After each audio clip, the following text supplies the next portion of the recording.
Mes chers collègues, il est donc 18h30. Je vous propose donc de démarrer ce conseil municipal et comme à chaque conseil, je vais donc procéder à l'appel des conseillers municipaux. Alors, Monsieur François-Xavier Berthaud. Présent. Monsieur Jackie Bertin. Bonsoir. Monsieur Biré Michel. Présent. Voilà. Monsieur Boissineau, il vient d'arriver. Monsieur Bouillot, il est présent. Monsieur Bréau, voilà. Jannick Cabon, bonsoir. Madame Champarneau, Madame Sophie Dabin, Madame Drouin-Patricia, elle est là. Monsieur Foulonneau, vu. Monsieur Fourage, d'accord. Oui. Madame Growin, elle est là. Anne-Lise Guignard, présente. Monsieur Guyonnet, Monsieur, bon, il est là. Alors, Anouette s'est excusée, elle a donné pouvoir à Monsieur Bouillot. Voilà. Claire Lovrière, elle n'est pas là, elle est absente. Bon, absente. Madame Légeron. Présent. Monsieur Lemoine, je l'ai vu, il est là. Monsieur Macor vient d'arriver, bonsoir. Madame Memto est absente, a donné pouvoir à Monsieur Verdon, qui n'est pas encore arrivé, mais je crois qu'il va arriver. Pierre-André Mété est absent, donné pouvoir à Jean-Paul Macor. Voilà. Monsieur Minier, il est là. Monsieur Pétorin. Non, il est absent. Il a donné pouvoir à Monsieur Vergniaud. Voilà. Pascal Plot est absent, donné pouvoir à Madame Légeron. Christelle Roux, elle est là. Madame Saint-Cyr. Oui. Madame Ségui, voilà, est absente. Madame Trudeau, oui. Monsieur Verdon, donc je pense qu'il va arriver. Monsieur Vergniaud, il est là. Et Madame Dominique Veragrio, elle est là. Voilà. Très bien. Merci. On va donc désigner un secrétaire de séance. Donc, et dans l'ordre du tableau, c'est Monsieur Bréau qui est présent, s'il en accepte la charge. Merci, Monsieur Bréau. Très bien. Je vais commencer ce conseil par un petit propos liminaire. Tout d'abord, mesdames et messieurs, mes chers collègues, après cette ouverture de séance de conseil municipal, je tenais en préambule à nos débats du jour vous apporter quelques éléments sur la modification de l'ordre du jour initialement prévu. En effet, nous avions programmé en ce début d'année 2022 un calendrier de séances de conseil municipal vous informant de la tenue de notre débat d'orientation budgétaire pour l'année 2023 ce jour. Ce débat est un temps important puisqu'il vient donner sens au budget primitif, tant en matière de fonctionnement que d'investissement pour notre collectivité. Ce report s'impose à nous. Il est consécutif à la situation économique que traverse notre pays. Je crois que personne au sein de notre Assemblée n'avait imaginé subir ces crises que nous traversons, tous ensemble au sein de nos institutions. En France, nos institutions publiques, toutes confondues, subissent un bouleversement dans leurs équilibres, pouvant les mettre en difficulté de gestion pour certaines. Je vous rassure, nous n'en sommes pas à ce point. Après la crise Covid et sa reprise économique, certes toute relative, nous connaissons et vivons aujourd'hui, avec le conflit russo-ukrainien, ces situations profondément modifiées nos comportements, nos modèles et nos ressources. L'impact sur nos modes de vie sont présents, nous les vivons, nous les ressentons. Ils touchent toutes les strates de la population. L'économie mondiale démontre combien elle impacte nos vies et nos quotidiens, où que l'on soit et quoi que l'on fasse. Sans fatalité, je peux dire que nous subissons cette inflation. Pour nos collectivités, cette conséquence, cela va sans dire, nous touche comme tout à chacun. Ces crises inédites viennent percuter tous les champs de notre action publique. Aujourd'hui, nous ne mesurons pas encore bien les répercussions qu'elles engendreront dans nos organisations fonctionnelles et structurelles. En responsables politiques, nous avons agi sans attendre, dès lors que nous avons pu mesurer ce qui nous attendait. C'est un exercice peu aisé pour un acteur public tant la visibilité de la crise que nous traversons est aussi peu stabilisée. Cependant, dans le bon esprit vendéen qui nous caractérise, nous n'avons pas attendu pour être en réaction. Si nous subissons, nous agissons. On parle de sobriété énergétique. Ce terme de sobriété pourrait laisser à penser que nous ne l'étions pas. Notre gestion est rigoureuse et s'affirme tous les jours dans notre action auprès des habitants. Je définirai cette sobriété par une expression, c'est-à-dire dépenser moins pour faire mieux, en matière d'utilisation des fluides pour nos habitants et nos agents. Dès les premiers échos de cette crise qui s'annonçait, nous avons travaillé à un plan de réduction des énergies, tous azimuts, en nous re-questionnant. Les axes de diminution des coûts sont multiples, baisse de la température dans l'ensemble de nos lieux de travail et de nos installations culturelles et sportives, une baisse de l'intensité de l'éclairage public par secteur ou de l'extinction tout simplement dans certains quartiers, ou encore des chantiers de modernisation en matière d'éclairage. Aujourd'hui, nos chantiers sont ouverts dans tous les domaines. Si ces choix s'imposent à nous de façon accélérée, ils viendront s'inscrire dans la durée au cœur des politiques environnementales que nous portons. Je peux ce soir vous livrer un chiffre qui donne le vertige, 2 100 000 €. C'est la projection du coût des énergies à l'instant T pour l'année 2023 pour la ville. Le surcoût des augmentations que la mairie aura à supporter en 2023 est estimé à près d'1 200 000 € supplémentaires par rapport à l'année précédente. Je vous rappelle que les collectivités payent plein pot à ce jour leur facture d'énergie et ne bénéficient d'aucun bouclier énergétique accordé à tous les foyers français. À cela, nous avons eu à assumer une décision à caractère social prise par le gouvernement, certes légitime pour nos agents, avec la décision d'augmentation du point d'indice face à l'inflation. Cela représente aussi une charge imprévue à supporter et qui s'impose à notre exercice budgétaire. Cet impact politique national et international nous imposera, quoi que l'on dise ou pense, des choix budgétaires. Ils ne seront pas de notre choix, ils s'imposeront à nous et à toutes les collectivités locales. J'étais il y a quelques semaines au Congrès national des intercommunalités de France à Bordeaux. Ça ne vous étonnera pas, mais la situation est la même pour toutes les intercommunalités de France et plus de leur moitié rencontrent des projections budgétaires compliquées. Les échos venus de l'Assemblée des maires de France sont identiques et je sais que le prochain Congrès national des maires de France, auquel je me rendrai fin novembre, aura comme sujet central cette crise que nous traversons tous, notamment dans nos constructions budgétaires et dans leur équilibre. À ce jour, la loi de finances de l'État sera à l'ordre du jour du Parlement début décembre. Bon nombre de dispositifs annoncés par le gouvernement sont aujourd'hui au stade des annonces et leurs modalités d'application seront inscrites dans ce futur projet de loi de finances. Des chiffres circulent et le gouvernement nous annonce 2,5 milliards d'euros pour accompagner les collectivités. Nous pouvons saluer cette annonce amortisseur. Pour autant, et à ce jour, nous n'avons reçu aucune précision sur la répartition de ces dispositifs de la part des services de l'État. Les décrets et arrêtés sont attendus avec beaucoup d'attention par les différentes associations des collectivités locales et par nos collectivités elles-mêmes. Ces aides de l'État nous permettront, je l'espère, de pouvoir amortir ces augmentations qui viendront compléter notre plan d'économie d'énergie. Bien d'autres points viennent aussi interroger notre perspective budgétaire et nous n'en avons pas encore les premiers aboutissements. Des questions sur les dotations, sur l'indexation de la DGF sur l'inflation, la suppression de la CVAE ou encore la volonté du gouvernement de plafonner les dépenses des collectivités à 0,5% par an, en dessous de l'inflation. Aujourd'hui, ce qui nous guide, c'est de continuer d'assurer pour l'ensemble de nos habitants des prestations de services de qualité et de haut niveau de services publics pour chacun d'entre eux. C'est tout l'enjeu de notre travail pour les prochaines semaines et c'est ce qui nous guide dans notre quotidien. Je voulais, avant de commencer l'étude de nos rapports, vous faire part de ce point de situation. Je vous remercie. J'ai également inscrit une demande de prise de parole de la part de Madame Dabin avant ce début de séance.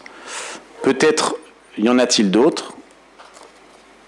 Si ce n'est pas le cas, je vais donc laisser la parole pour Madame Dabin, représentante du groupe 100% Fontenay. Madame Dabin. Alors, je vous remercie de bien vouloir me donner la parole, Monsieur le maire. Nous avions, mes collègues et moi, remarqué ce changement de calendrier. Je vous avoue que cette légère modification de calendrier n'est pas sans nous surprendre. Il serait inutile de pouvoir dire le contraire, et j'avoue que cela revêtirait un caractère politicien non constructif, ce qui en l'espèce ne serait pas à la hauteur des enjeux pour nos habitants. Je vous avais déjà interrogé lors de nos rencontres, mais aussi en me rapprochant de notre collègue Patricia Drouin, sur ce changement de calendrier. Je vous remercie l'un et l'autre d'avoir pu nous éclairer dans ce qui nous a amené à repousser de quelques semaines ce débat d'orientation budgétaire avec ses premiers éléments. Nous savons, mes collègues et moi-même, que la situation internationale et nationale a comme répercussion sur nos vies personnelles. Je ne vois donc pas pourquoi nos collectivités en seraient exemptées. Se refuser ou laisser à penser que tout va bien et qu'ici, à Fontenay-le-Comte, tout serait mis sous cloche, dans un monde meilleur, comme on dit chez nous, ça serait. Cette crise que tout notre pays traverse impacte toutes les strates de vie de la société française et en premier lieu les collectivités territoriales. Je sais que vous avez agi avec détermination et nous savons combien vous êtes attachés à résister au fatalisme et au discours de renoncement. C'est bien ce qui nous caractérise bien ici, au sein de notre Assemblée. Monsieur le maire, vous avez mis en place il y a quelques mois des temps d'échange entre nos 3 groupes d'élus au sein de notre Conseil. Ils sont des temps que je trouve constructifs et qui nous permettent de partager les moments particuliers que notre collectivité peut traverser. C'est dans cet esprit que je vous demanderai que vous puissiez nous réunir à nouveau dans le cadre de ce temps de contraintes budgétaires liées à cette situation que nous traversons et qui pourrait impacter nos perspectives et de nous présenter les grandes lignes de notre plan global de sobriété énergétique. Je suis sûre que mes collègues des 2 autres groupes sauront me rejoindre dans cet esprit pour que vous puissiez nous présenter les contraintes que notre collectivité traverse dans cette crise d'énergie. Je terminerai par une touche plus positive et surtout moins anxiogène. Nous tenons, en mon nom et à celui de mes collègues du groupe 100% Fontenay, à vous affecter cette touche positive, monsieur le maire, mais aussi, devrais-je dire, monsieur le président de la communauté de communes. Nous venons de voir des annonces importantes prendre forme et surtout se concrétiser. La route a été longue, mais seul compte le résultat. Tout d'abord, avec la création de l'agence d'attractivité Vendée Grand Sud, fruit d'un long processus de travail de nos équipes que je salue. Cette nouvelle organisation territoriale viendra, nous en sommes sûrs, renforcer encore un peu plus la dynamique économique de nos territoires. Nos collègues des intercommunalités de la Châtaigneraie et de Vendée-Sèvres-Otise ne se sont pas posé de questions, en votant très largement pour la création de cette agence, unique en son genre en Vendée, rappelons-le. Je remercie également l'ensemble de mes collègues de notre Assemblée, siégeant à la communauté de communes du pays Fontenay-Vendée, d'avoir unanimement voté pour cette création. Soyez-en remerciés par notre groupe. Monsieur le maire, désormais, la route nous est ouverte pour que notre Grand Sud, Vendée, soit un grand territoire de développement et de réussite. La vision d'un territoire s'écrit et cela donne sens à l'action politique que nous menons. Pour finir, et là aussi je salue une autre réussite, avec l'annonce ces derniers jours de l'ouverture d'un cinéma nouvelle génération, pourrais-je dire. Nouveau cinéma, nouvelle dynamique de quartier, un centre-ville qui se dessine dans des perspectives d'ancrage des publics au cœur de notre magnifique cité. On peut le dire, la culture trouve sa place sous toutes ses formes dans notre ville. Pour reprendre votre propos, Fontenay-le-Comte, ça bouge. C'est bien tout le sens de notre action pour les habitants de Fontenay-le-Comte. Et l'avenir, je le sais, saura nous apporter de nouvelles annonces qui viendront démontrer l'action que nous menons pour l'ensemble des habitants de Fontenay-le-Comte. Je vous remercie. Merci Madame Dabin. Est-ce qu'il y a d'autres prises de parole? Je propose donc de reprendre le cours de conseil par le premier temps qui concerne l'approbation du procès-verbal de la séance du 27 septembre. Est-ce qu'il y avait des précisions, des questions sur cette adoption? Pas de questions, donc je vous propose de l'approuver. Qui est contre? Qui s'abstient? Merci, il est donc adopté. Et je vais laisser la parole à Madame Légeron pour les décisions prises par le maire par délégation du Conseil. Je vous remercie, Monsieur le maire. Donc, nous avons 25 dossiers qui ont été déposés entre le 13 septembre et le 27 octobre 2022 concernant les droits de préemption urbains. Aucun dossier n'a fait l'objet d'une préemption par la ville. En ce qui concerne les marchés, fournitures et services, donc il y a un point sur l'église Notre-Dame, diagnostic par IMEDIAG. Ça concerne la recherche et la détection de plomb et d'amiante. L'OCC logiciel Régie Spectacle par JLG Soft. La prestation juridique concernant le 15 et le 17 rue des Loges, un référé préventif avec Atlantic Juris, un contrat pour la régulation des cartes du PMU par Softour et le remplacement des outils numériques pour les écoles de Fontenay-le-Comte par Romain Informatique. Ensuite, nous avons 35 décisions. Alors, mes chers collègues, vous avez, j'en suis sûr, déjà pris connaissance des décisions. Aussi, je vous propose de lire les principales afin de vous épargner une lecture fastidieuse. Et si vous avez ensuite, bien sûr, des questions, nous y répondrons, si vous en êtes d'accord. Très bien. Alors, en dehors des conventions, des avenants et des décisions modificatives concernant des salles de sport, des spectacles, des parcelles au jardin des Hors, de l'aérodrome, des garages ou des ventes de mobilier, nous avons donc en culture l'acquisition d'un tableau de Jean Chevolot, s'appelant le MU Chambre Grise, pour les collections du musée. En environnement, décision de tarif pour l'application de toucher de quai au pôle d'échange multi-usage. En sport, la décision modificative de la décision D 2022-298-2 relative à la demande de subvention DETR pour les travaux de bardage du dojo et du changement de sol de la salle de la Grande Prairie située Plaine des Sports André Forens. En jeunesse, décision de tarif pour les activités au Forum Jeune pour les vacances de la Toussaint et de Noël 2022, ainsi que pour les activités de Fontanine pour les vacances de la Toussaint 2022. Le versement à la commune par la Caisse des règlements pécuniaires des avocats suite à la décision de la Cour administrative d'appel de Nantes dans l'affaire Alcyon, Monsieur Bricolage, et une convention en sport de mise à disposition d'équipements sportifs municipaux à l'association ADAPI ARIA pour l'IME Les Trois Moulins pour l'année scolaire 2022-2023. Donc il vous est donc proposé de prendre acte des décisions prises par Monsieur le maire. Merci, Madame Légeron. Avez-vous des questions sur ces décisions? Oui, Monsieur Bertin. Oui, deux questions, notamment lors des marchés de travaux, là, vous avez évoqué, Madame Légeron, l'étude diagnostique qui était concernant l'église Notre-Dame. Et lorsqu'on regarde les documents, on s'aperçoit que le donneur d'ordre est la communauté de communes. Alors, on n'a pas compris très bien pourquoi le donneur d'ordre était la communauté de communes. Du coup, sur ce dossier-là, c'est le bureau d'études mutualisé, ville-communauté de communes, qui est le donneur d'ordre. C'est pour ça que c'est intitulé communauté de communes. Voilà. Mais c'est bien les services de la collectivité. D'accord, c'est bien du fait de la mutualisation. C'est bien la ville qui paye, oui. La question derrière. Oui. Voilà. Ben, je m'en doutais parce que c'est signé par Monsieur le maire. Donc, voilà. Non, okay. Je vous confirme, c'est bien la ville qui paiera. D'accord. Bon. Alors, comme le bureau d'études est mutualisé, c'est la réalité. Deuxième point, ça concerne la décision numéro 306, là, tarification des touchés de quai. Donc pas de problème pour les 4 €, c'était voté et puis aucun souci.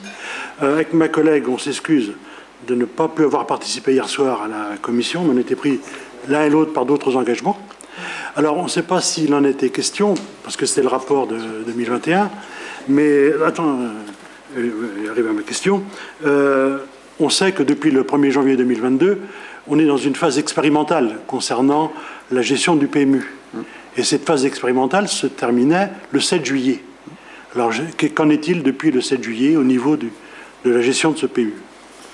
Monsieur Bouillot, vous pouvez apporter une réponse. Oui, on en a parlé en commission là aussi, non pas hier soir en CCSPL, puisqu'il s'agissait de passer le rapport d'activité de Softour pour la gestion du PMU jusqu'à fin 2021, mais on a déjà parlé en commission aussi de cette histoire de passer en régie, de rester en régie ou de rester au marché de prestation de services ou lancer de la DSP. Donc, suite à diverses questions qu'on s'est posées en commission, on souhaite continuer avec ce marché de prestation de services.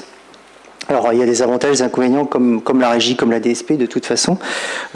Mais voilà, on ne se voyait pas en interne travailler en régie. C'est quand même un métier un peu spécial de réguler sur le site du PMU les différents cars qui arrivent, les différents transporteurs, surveiller le comportement des élèves, faire respecter les consignes de sécurité, en cas d'accident, en cas de problème, en cas de retard.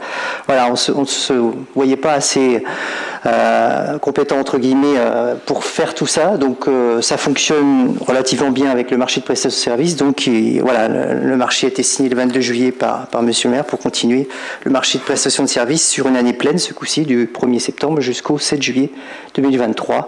Alors on pourra en reparler en commission avant de relancer.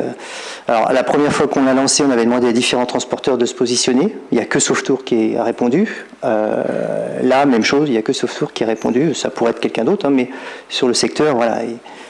Donc on a fait le choix de continuer le marché de prestation de services. La réponse. Ouais, pour compléter ce que dit Stéphane, c'est quand même un travail un peu spécifique. Alors c'est vrai qu'au départ, je pense qu'on n'avait pas forcément cette notion-là. Il y a des histoires de responsabilité. Enfin voilà, il y a quand même des régulations avec les autocaristes. Donc voilà, il y a un savoir-faire qui n'est pas infaisable. Ça veut dire qu'effectivement, là, on avait mis un dispositif expérimental en se disant peut-être qu'un agent municipal pourrait effectivement effectuer cette prestation. Bon, aujourd'hui, ça nous semble compliqué. Donc aujourd'hui, à la date, on est plutôt parti sur une prestation qui va se reconduire. Maintenant, rien n'est figé dans le marbre. Peut-être qu'on pourra y revenir un jour s'il y a une nouvelle organisation. En tout cas, pour l'instant, on est plutôt dans la reconduction de ce marché. Voilà. Donc finalement, la prestation de service qui était en phase expérimentale est devenue annuelle jusqu'au... Voilà, c'est ça. Merci. Merci, Monsieur Bertin. D'autres questions? Pas d'autres... Oui, Madame Vérac, pardon, pas vu. Moi, je voulais revenir sur les décisions 294-298 au sujet de la résidence de création de la compagnie Le Bazar Mythique. La municipalité a mis à disposition le théâtre à titre gracieux. À l'issue de cette résidence de création, l'association Le Bazar Mythique a présenté un spectacle acheté par la ville au théâtre municipal le 27 septembre dernier. Et lors du dernier conseil, nous avions demandé quelle était la contrepartie concernant la résidence de création pour le spectacle de Gianni Joseph. Ce à quoi Madame Saint-Cyr nous avait répondu qu'il y avait un partenariat avec Gianni Joseph et qu'une action culturelle, notamment avec le quartier des Moulins, avait été mise en place et qu'elle serait restituée lors de son prochain spectacle qui a lieu le 18 novembre.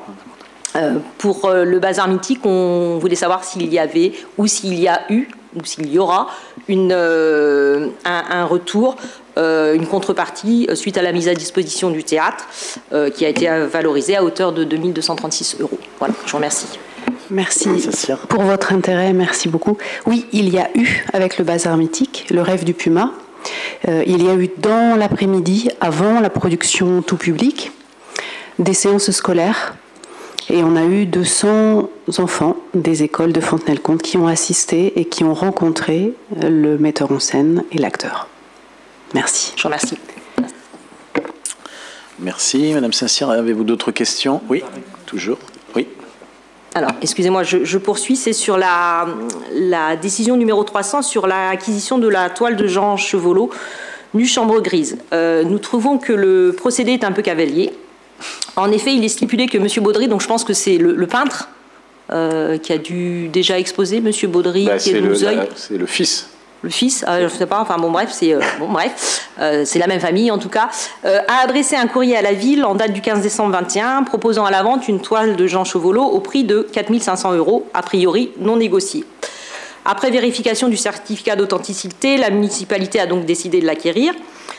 Cette façon de procéder sous-entend que tout un chacun peut proposer ses trésors à la ville dans la mesure où le trésor en question présente un intérêt patrimonial, culturel, historique.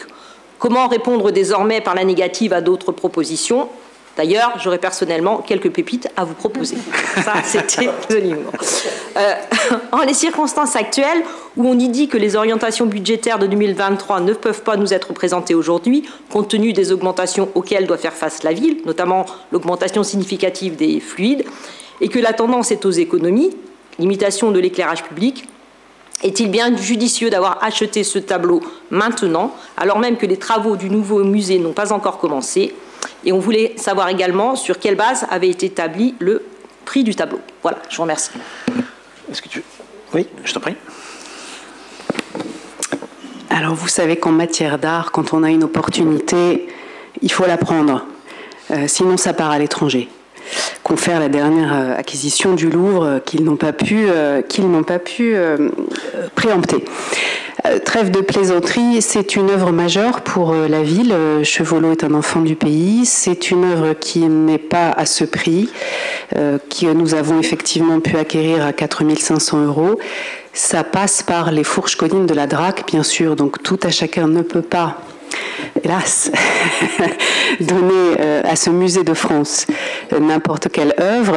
Nous proposons à la DRAC et la DRAC acquiert l'objet qui rentre dans les collections du musée.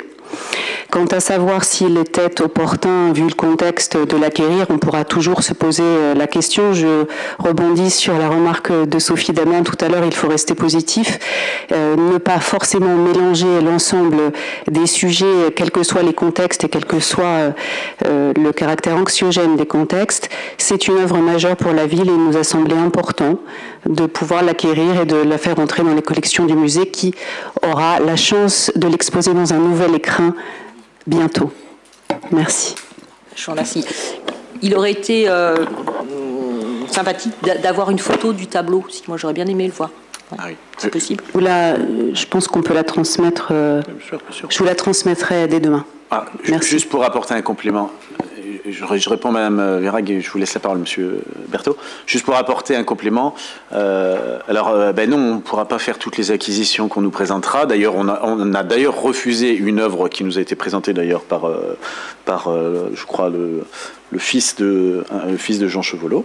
Voilà. Alors, d'abord, cette œuvre-là, effectivement, a fait l'objet par les équipes du musée d'un intérêt ou pas, parce que c'est ça aussi. Ça vient enrichir les collections, mais on ne peut pas non plus pousser les murs. Donc, il y a un moment, on ne pourra pas acheter toutes les œuvres. Donc, c'est vrai que les équipes du musée s'étaient prononcées plutôt favorablement. Voilà. Donc, il y a eu effectivement une réflexion globale qui nous a amené à cette décision. Mais il nous arrive aussi, d'ailleurs, la même famille avait fait aussi une proposition de don, de legs ou de vente d'objets dans le cadre du mémorial que nous avons refusé parce que la DRAC nous avait informé, en tout cas, du non-intérêt patrimonial pour la ville. Donc non, on ne prend pas toutes les œuvres.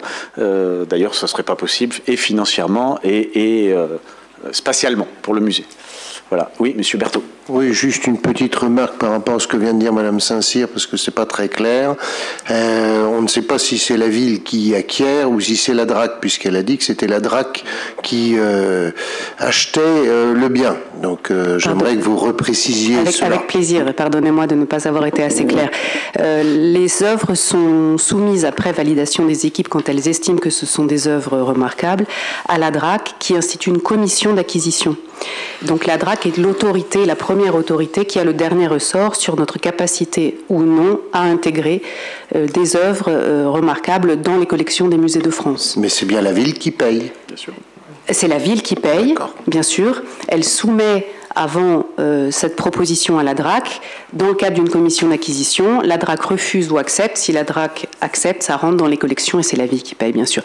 La DRAC peut apporter évidemment des financements sur les acquisitions d'œuvres très importantes. Mais c'est que vous aviez parlé que la DRAC achetait l'œuvre, donc c'est certainement une petite erreur pardon, si de je syntaxe. Dis ça. Non, tout à fait. C'est nous qui achetons. Merci. La DRAC peut apporter des subventions, mais en l'occurrence, là, c'est nous qui achetons. Merci. Madame Verhaeghe, toujours, je crois, non ? Non. Bon, voilà. Bien. Donc, mes chers collègues, je vous propose donc de prendre acte des décisions prises par le maire. Et je vais laisser la parole pour la première délibération en matière d'urbanisme. Il y en a quelques-unes. À Monsieur Vergniaud. Merci Monsieur le maire. C'est une délibération qui concerne le guichet numérique des autorisations d'urbanisme, car comme vous le savez, les instructions passent actuellement par des échanges de documents papier entre le demandeur, la ville et les différents services instructeurs, à la fois internes et externes, pour qu'ils puissent émettre leur avis. Et aujourd'hui, il est de bon ton de pouvoir procéder à la dématérialisation de ce procédé. Donc ça passera par un dépôt de l'usager, par l'usager de son dossier sur une plateforme de téléservice qui sera accessible à partir du site internet de la communauté de communes Pays de Fontenay-Vendée, et sur le site internet également des communes concernées, donc en l'occurrence pour nous sur le site de la ville de Fontenay. Et il est important de noter aussi que les usagers pourront toujours effectuer leur demande en papier auprès du service urbanisme qui se situe rue des Loges et qui accueille les usagers à la fois pour délivrer les conseils et pour pouvoir prendre en compte les différentes dépôts d'autorisation d'urbanisme. Donc dans le dossier du conseil, vous avez annexé à la délibération la convention de répartition des missions actualisées qu'il est nécessaire de pouvoir modifier pour prendre en compte ce changement et les conditions générales d'utilisation du guichet numérique des autorisations d'urbanisme que chaque usager devra accepter avant de pouvoir déposer son dossier. C'est pourquoi il vous est proposé ce soir d'autoriser la mise en œuvre d'un téléservice désigné guichet numérique d'autorisation d'urbanisme et d'approuver les conditions générales d'utilisation du guichet numérique des autorisations d'urbanisme annexées à cette délibération. Avez-vous des questions sur cette délibération? Pas de questions. Donc je la propose à vos votes. Qui est contre? Qui s'abstient? Merci. Elle est donc adoptée. Je vais laisser la parole à Monsieur Foulenot. Il s'agit de patrimoine communal, cession du 24 rue des Loges, cadastré section AS 406, au profit de Monsieur Evaristo José Pila Navarro et de Madame Marine Brandon. Merci Monsieur le maire. Donc en 2009, sur préemption, la ville avait acquis donc la section cadastrale dont vous avez les références, le 24 rue des Loges, qui donne aussi 24 place du Dauphin, d'une superficie cadastrale de 255 mètres carrés. À l'époque, il y avait des projets qui n'ont pas vu le jour. À ce jour, la ville n'a toujours pas l'usage de ce bâtiment, qui s'est notablement dégradé. C'est pourquoi, dans son programme de rationalisation, le dit immeuble a été mis en vente. L'immeuble qui est juste à côté, qu'on appelle immeuble Louis XV, le 26 rue des Loges, qui jouxte donc cette propriété initialement citée, a également été mis en vente. Et depuis plusieurs années, en lien avec les agences immobilières de la ville, la ville a toujours privilégié une vente conjointe de ces deux immeubles afin d'assurer la réhabilitation complète de cet îlot. Monsieur Evaristo José Pila Navarro et Madame Marine Brandon ont présenté un programme de réhabilitation comprenant les deux immeubles, avec une proposition d'achat au prix de 29 000 € net vendeur du bien communal, donc le 24 rue des Loges. Ils ont déjà acquis le 26 rue des Loges, dans lequel les travaux ont débuté, et ils proposent de réhabiliter le 24 place du Dauphin en restaurant. Ils feraient du 24 rue des Loges leur résidence principale, et dans le 26 des logements locatifs, tout en maintenant des visites patrimoniales, puisque effectivement cette maison présente un intérêt non négligeable du point de vue historique. Il est donc proposé au conseil municipal de rapporter la délibération, d'approuver la cession de l'immeuble cadastré situé donc au 24 rue des Loges et au 24 place du Dauphin, au profit donc de Monsieur Evaristo José Pila Navarro et Madame Marine Brandon, pour le prix de 29 000 € net vendeur, d'autoriser Monsieur le maire ou l'un de ses adjoints délégués à signer le compromis de vente et l'acte notarié à intervenir, étant précisé que les frais inhérents seront à la charge de l'acquéreur, et de solliciter l'acquéreur, compte tenu de l'intérêt historique que je rappelais donc de la façade de l'immeuble Louis XV et même des intérieurs, pour l'organisation de visites guidées de cet immeuble privé, bénéficiant d'une protection au titre des monuments historiques d'ailleurs, dans le cadre de la mise en œuvre de la convention Ville d'art et d'histoire, étant précisé qu'une convention de partenariat sera établie entre la ville et le propriétaire, conformément à la délibération dont vous avez la référence qui date de 2015. Comme d'autres immeubles d'ailleurs en ville. Merci Monsieur Foulenot. Des questions sur cette délibération? Monsieur Bertin, oui. Alors, lors du conseil municipal du 16 mars 2021, nous nous étions abstenus sur la proposition de vendre cet immeuble à la SARL Bost Invest, compte tenu notamment de l'incertitude liée à l'achat de l'immeuble contigu 26 rue des Loges. Finalement, on n'a peut-être pas tout à fait tort. Par contre, le projet qui nous est présenté aujourd'hui nous paraît beaucoup plus opportun et plus sûr d'aboutir. Les acquéreurs potentiels, M. Evaristo José Pila Navarro et Mme Marine Brandon, sont déjà propriétaires du 26 rue des Loges, d'une part. Donc, d'autre part, ça n'a peut-être pas été dit par M. Foulenot, je n'ai pas entendu, mais il y a une partie de la réhabilitation du 24 rue des Loges qui doit se faire en restaurant. Et le fait d'implanter un tel équipement en place du Dauphin nous paraissait aussi intéressant. Et puis, bien entendu, ça a été rappelé, les visites patrimoniales du 26, numéro 26. Donc ce soir, avec ma collègue, nous voterons pour donc la vente de cet immeuble à monsieur Evaristo José Pila Navarro et madame Marine Brandon. Merci, monsieur Bertin. D'autres questions? Pas d'autres questions? Donc je vous propose de passer cette délibération au vote. Qui est contre? Qui s'abstient? Merci. Elle est donc adoptée à l'unanimité. Je vous en remercie. Délibération suivante, monsieur Vergniaud. Donc là, il s'agit du patrimoine communal toujours. Donc il s'agit de la centrale solaire photovoltaïque sur le toiture de l'ancienne école Marceau-Brotteaux avec un protocole d'accord transactionnel avec Vendée Énergie. Monsieur Vergniaud. Merci, monsieur le maire. Donc la ville de Fontenay-le-Comte avait approuvé l'installation et l'exploitation de panneaux solaires photovoltaïques sur les toitures des écoles Marceau-Brotteaux et Bourron-Massé lors d'une délibération datant de 2013. Aujourd'hui, ces panneaux sont exploités par la société Vendée Solaire, qui est représentée par Vendée Énergie, avec une convention d'occupation temporaire du domaine public pour une durée de 20 ans, soit d'octobre 2013 à octobre 2033. Aujourd'hui, comme vous le savez, la ville fait partie d'un projet de renouvellement urbain, le projet En Rue. Dans ce cadre, il y a une reconstitution de l'offre sur le quartier des Moulins-Lio et Vendée Habitat projette de réaliser une opération de 20 locatifs sur ce site de l'ancienne école Marceau-Brotteaux. La ville s'est engagée à céder le site donc d'une surface de plus de 6000 m², qui est situé rue de la Croix-du-Camp à Vendée Habitat, libre de droit. C'est pourquoi, dans ce cadre, la ville a informé la société Vendée Solaire de son projet de cession et du besoin de démonter les panneaux photovoltaïques qui sont présents sur les bâtiments. Il est donc nécessaire de résider 2013 liant la ville à Vendée Solaire, conformément aux termes de l'article 12 de cette convention. Et cette réalisation prévoit une indemnisation de la société tenant compte de la part non amortie des ouvrages d'une part et de la perte d'exploitation correspondante, ce qui représente une indemnisation de 80 000 €. Il est donc proposé au conseil municipal d'approuver le protocole d'accord transactionnel à intervenir avec la société Vendée Solaire pour le démontage des panneaux solaires situés sur l'ancienne école Marceau-Brotteaux, portant indemnité en faveur de cette dernière d'un montant de 80 000 €, et d'autoriser monsieur le maire ou l'adjoint délégué à signer le protocole d'accord transactionnel. Merci, monsieur Vergniaud. Des questions sur cette délibération? Madame Verhaeghe? Ah, pardon. Pardon. On changera la prochaine fois, pardon.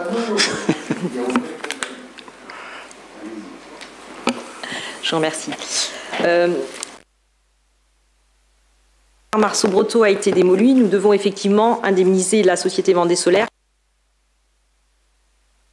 Montant du préjudice négocié à l'amiable. C'est encore 80 000 € de dépenses supplémentaires qui va le budget, mais on n'a pas trop le choix. Plutôt, est-ce qu'on peut se demander s'il a été opportun d'avoir signé en 2013 une convention d'occupation temporaire du domaine public pour une durée aussi longue, en l'occurrence ici 20 ans, sur un édifice déjà ancien. Voilà. Et puis, il serait intéressant de connaître le montant de la redevance perçue par la ville, à savoir 2% du chiffre d'affaires réalisé par Vendée Solaire durant ces 13 années d'exploitation. Voilà, je vous remercie.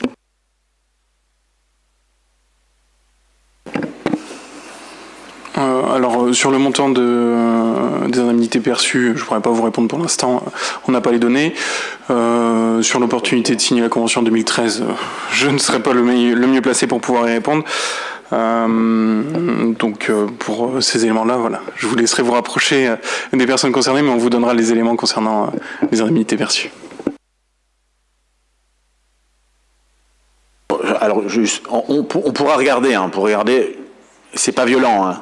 Voilà, parce qu'à la même époque, d'ailleurs, à cette même époque, il a été construit le pôle d'échange multimodal, sur lequel on a aussi des panneaux solaires. Ça date à peu près, je sais pas, ça devait être dans les... Enfin, Jean-Paul peut-être peut me dire, je sais pas, c'était 2008, 2009. Je sais pas quand est-ce que ça a été fait, à peu près à un moment, je crois, ces projets. Enfin, pour ce qui est du PMU, les recettes sont pas considérables, hein. Voilà, pour la ville, c'est assez faible, hein. Donc c'est au-delà. Bon, à l'époque, il faut se replacer dans le contexte quand même de 2009-2010, donc c'était pas tout à fait le même sujet de sobriété énergétique qu'en ce moment. Voilà, c'était. Mais on pourra vous donner des éléments. Il faut qu'on essaye. Ouais, on a quelques éléments approximatifs qui commencent à arriver. Environ 250 € par an. Voilà. Parce qu'une production annuelle est estimée à 12 000 €, donc vous faites le calcul. Et juste pour préciser par rapport à votre remarque concernant l'impact budgétaire, aujourd'hui dans le budget prévisionnel et dans le PPI était fléchée une enveloppe plus importante que ces 80 000 €. Donc voilà, mais des négociations et des échanges avec Vendée Solaire ont pu permettre de descendre à 80 000 € sur ce coût-là. Ce que dit Benjamin, c'est qu'en fait, ça fait partie de la convention globale avec l'ANRU qu'on a travaillé les uns les autres, qu'on a présenté et qu'on a d'ailleurs voté. Dans la convention, parce qu'il y avait beaucoup de lignes, donc je ne sais pas si tout le monde a tout vu, toutes les lignes, il y avait ce projet d'indemnisation de Vendée, c'est pas Vendée Énergie, c'est Vendée Solaire, qui est la société de projet de Vendée Énergie, puisqu'il y a un manque à gagner pour Vendée Énergie quand ils ont construit les panneaux solaires. Il se trouve qu'à l'époque, quand on a démarré, on était plus proche de 100 000 €, puisque évidemment le temps comme ça a pris du temps et qu'il s'est passé 2 années, évidemment chaque année il y a eu plus de production d'énergie, donc en fait le Vendée Solaire nous demande moins qu'il y a 2 ans, c'est logique. Si on avait passé ces délibérations dans 2 années, on aurait délibéré peut-être pour 60 000 €. Voilà. Donc ça intervient à ce moment. Voilà les précisions qu'on peut vous donner. Peut-être il y avait une autre question, non? Oui, M. Berthaud. Oui, je veux peut-être répondre. Je suis très surpris de la remarque sur le bâtiment et l'ancienneté, dans la mesure où il n'était pas prévu d'abandonner ce bâtiment. Il était prévu de continuer l'école dans ce bâtiment, donc c'était logique. Et je voudrais dire que l'ancienneté du bâtiment n'a rien à voir. Il y a des bâtiments qui ont 200 ans et qui sont encore aujourd'hui utilisés, donc la remarque n'est pas opportune. Oui, alors moi, je voulais revenir sur ce montant qui me paraît être astronomique quand vous nous parlez de faire des économies, à savoir donc la somme de 80 000 €. Donc outre le fait que nous payons encore les errements des choix de la majorité du mandat précédent, mais sur lequel, à savoir la fermeture de cette école Marceau-Breteau, puisque c'est aussi parce que il a été décidé de fermer cette école qu'on doit démonter les panneaux photovoltaïques, mais ça je reviendrai pas là-dessus puisqu'on a eu largement, le groupe à l'époque a eu largement est revenu là-dessus. Moi ce que je voulais savoir c'est si toutes les solutions avaient pu être cherchées et proposées à Vendée Solaire pour éventuellement diminuer cette somme, ou est-ce qu'il n'y avait pas possibilité de leur proposer qu'ils puissent mettre ces panneaux sur éventuellement les habitats de Vendée Habitat, sur les futurs habitats, ou si on ne pouvait pas les mettre ailleurs? M. Vergniaud. Alors, concernant le montant de l'indemnité, il fait partie des éléments qui étaient précisés dans la convention de l'époque également. Forcément, le démontage rend la propriété finalement à Vendée Solaire. C'est pas la ville qui est propriétaire des panneaux solaires, donc ils en sont la propriété et ils ont eux déjà des filières de traitement, de reclassement de leurs panneaux solaires. Et à noter que le programme de logement de Vendée Habitat inclut la mise en place de panneaux solaires qui ne seront pas ceux qui vont être démontés, mais il y a bien cette notion-là de production d'énergie renouvelable qui a été prise en compte sur le projet de demain sur le renouvellement de ce quartier. Je voulais rajouter juste que le rendement des panneaux solaires en 2013 n'est pas du tout le même qu'en 2022. Donc les reposer ailleurs, parce que j'ai déjà posé la question, déjà pour des questions de garantie, mais en plus pour des questions de rendement, ils peuvent pas. Alors c'est le démontage qui coûte cher, parce qu'en fait ils vont partir en recyclage, ils vont malheureusement ne pas être réutilisés ailleurs. Je le regrette aussi.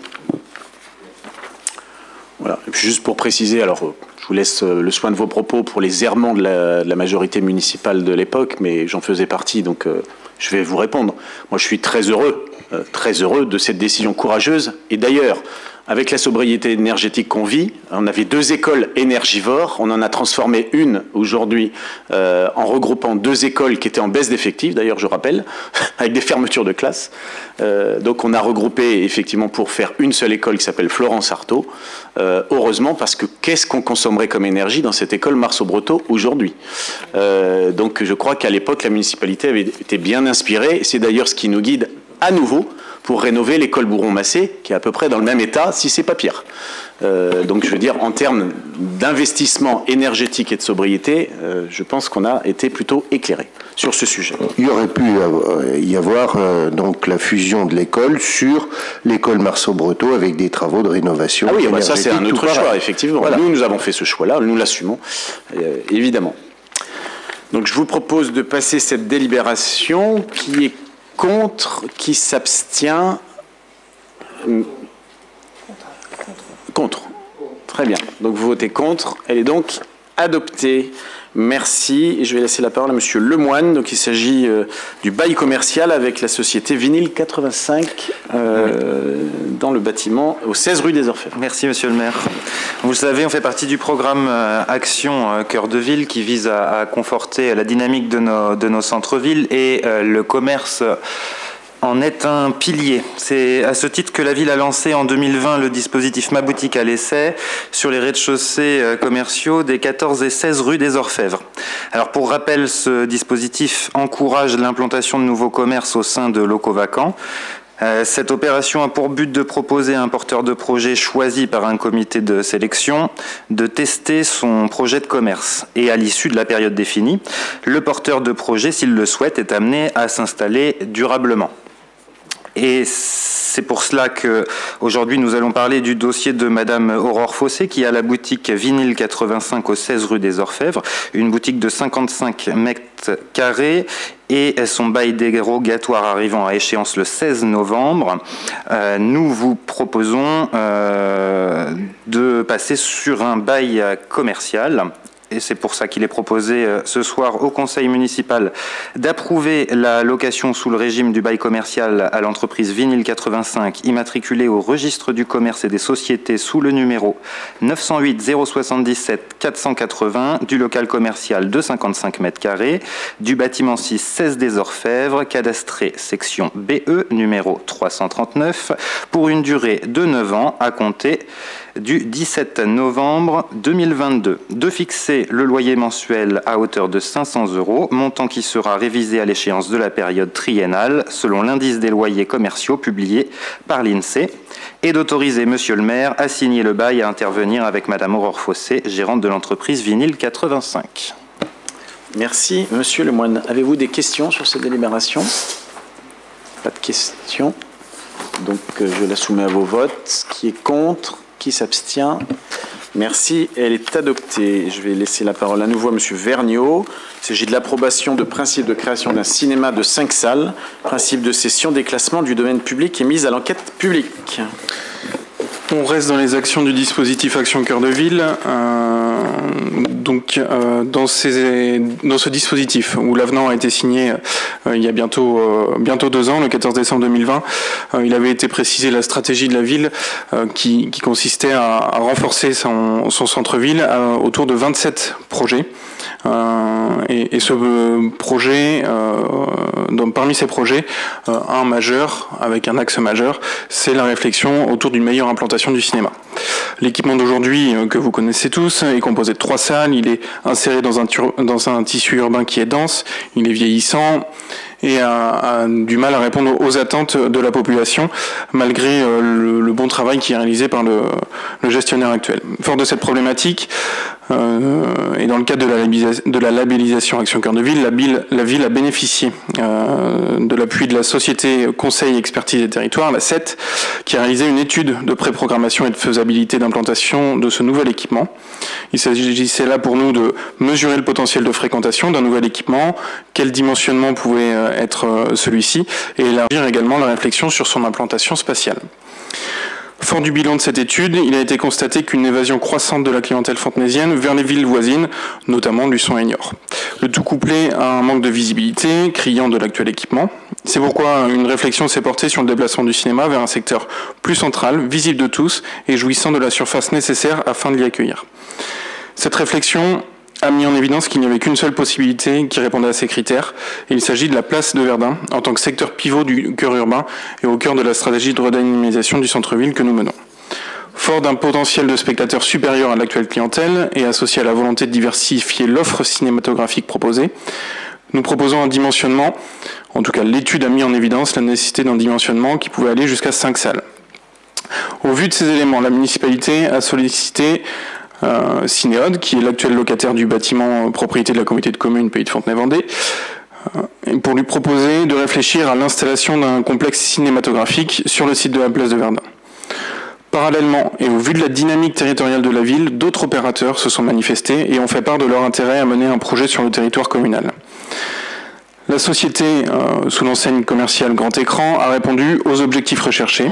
Il s'agit d'une société dont le siège social est situé à Limoges, qui gère à ce jour 12 cinémas, principalement situés dans le Grand Ouest, avec 2 projets de construction de cinéma, dont un à La Chapelle-sur-Erdre et un plus proche de nous, en Nord-Vendée, à Montaigu. Leur approche est pragmatique sur le projet urbain. Il associe le dimensionnement de l'équipement à une approche généraliste du cinéma avec une programmation diversifiée. Ce qui répondait pleinement à nos attentes que nous avions émises. Leur modèle économique, fait d'un financement exclusivement privé, et j'insiste bien dessus, a définitivement convaincu la municipalité. Il a donc été décidé de retenir cette société comme futur opérateur du cinéma.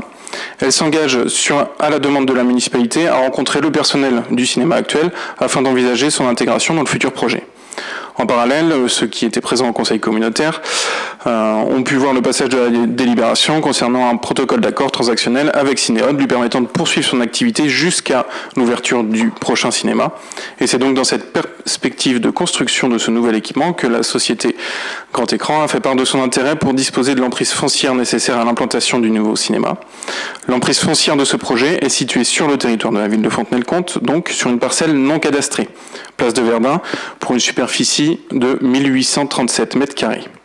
C'est pourquoi il vous est proposé ce soir de soutenir le principe de création d'un complexe cinématographique de 5 salles en cœur de ville, d'approuver le principe de cession d'une parcelle communale non cadastrée de 1837 mètres carrés située place de Verdun à la Société centrale d'exploitation cinématographique, sous réserve d'obtention d'une autorisation favorable d'aménagement cinématographique, d'autoriser la Société centrale d'exploitation cinématographique ou toute entité à se substituer qu'elle constituerait a déposé un dossier en commission départementale d'aménagement cinématographique précisant que le foncier visé pour le projet est en cours de cession.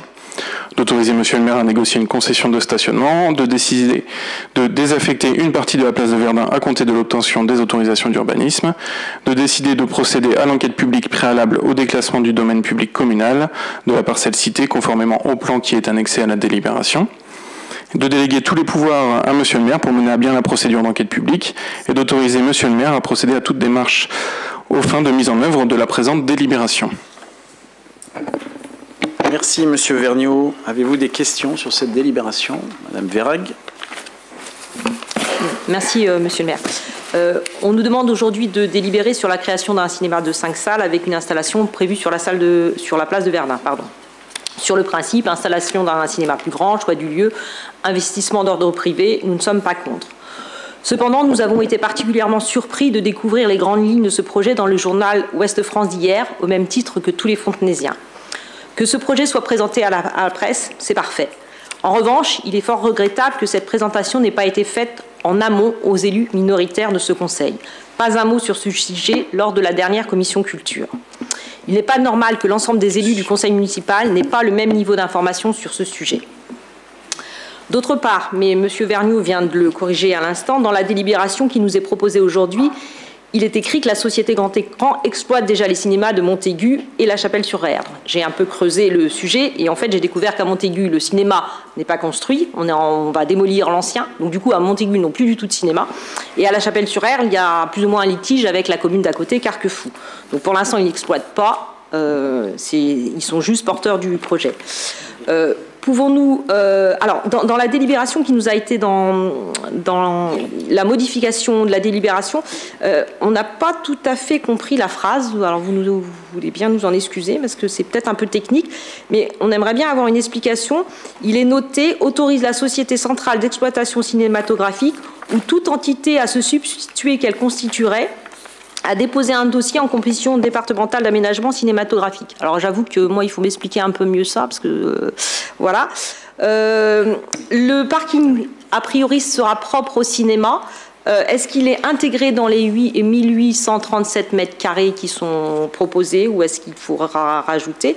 Et enfin, dans l'article d'hier, il semblerait que les prix des places augmenteraient. Dans quelle proportion? Est-ce que cette augmentation ne va pas impacter le nombre des entrées, en sachant qu'aujourd'hui, le cinéma n'est pas ce qu'il était et que la crise actuelle a un impact important sur la fréquentation? Voilà, je vous remercie. Monsieur Vergniaud.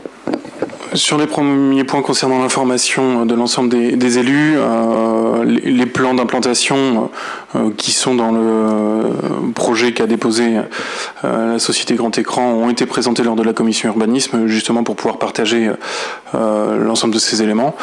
Donc il y a eu, sur l'implantation en tout cas Place de Verdun, il n'y a pas eu de surprise pour l'ensemble des élus qui étaient présents à la commission urbanisme.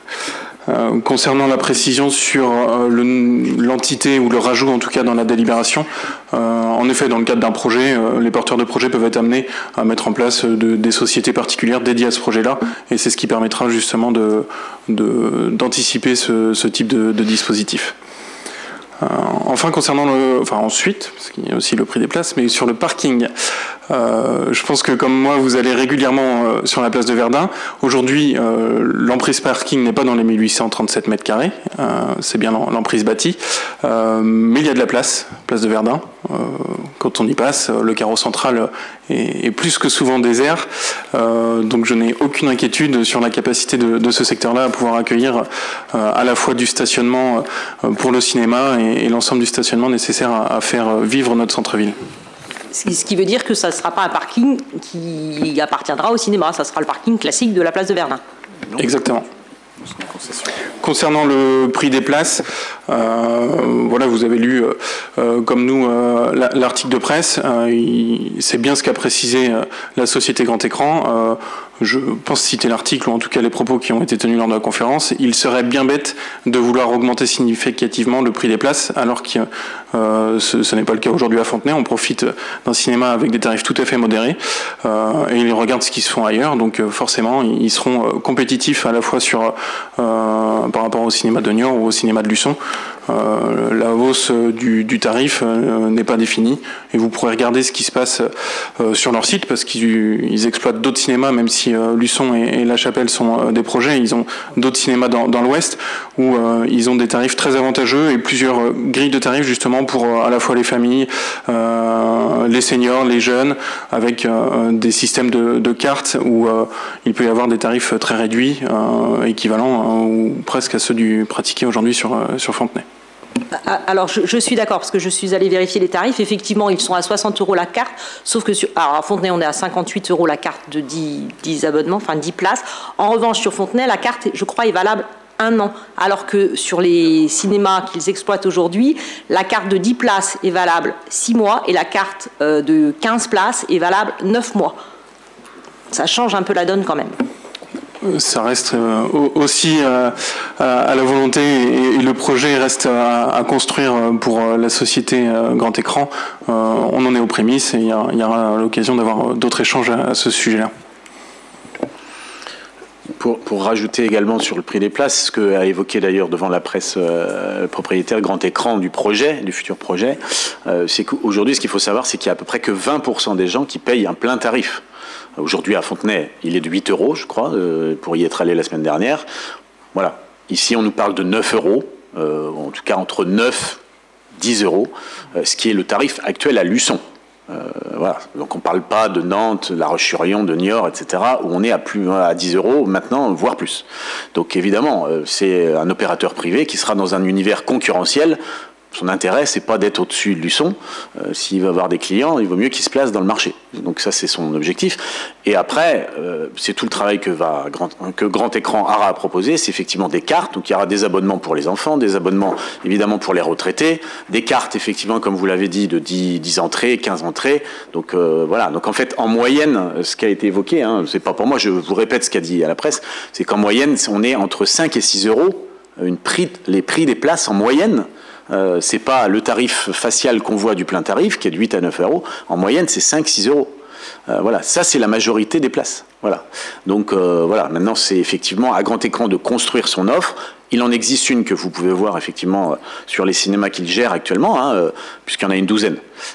Et vous avez raison, Montaigu aujourd'hui c'est un projet, donc d'ailleurs le bâtiment va commencer. Et contrairement à nous, où à Montaigu il n'y a plus de cinéma, hein, puisqu'ils vont construire aussi un hôtel intercommunal à la place du cinéma, donc c'est un nouveau projet. Nous, et c'est la délibération qu'on a passée au conseil communautaire, c'est qu'on a mené les deux en parallèle. À la fois le nouveau projet qu'on est en train de délibérer ce soir dans la ville de Fontenay-le-Comte, par un cinéma privé grand écran avec un nouveau projet, et à la fois l'éviction, en tout cas le dédommagement de l'opérateur actuel Cinéode. Et je le rappelle, et je veux le rappeler, c'est important, que nous n'avons pas de reproche à faire à l'opérateur actuel Cinéode qui a toujours travaillé de grande qualité. Il faut le rappeler, et je pense que c'est important. Et ce soir, le message que je veux donner, c'est qu'il va se passer 2 ans entre le nouveau et le projet actuel. Il faut aller au cinéma, il faut soutenir le cinéma.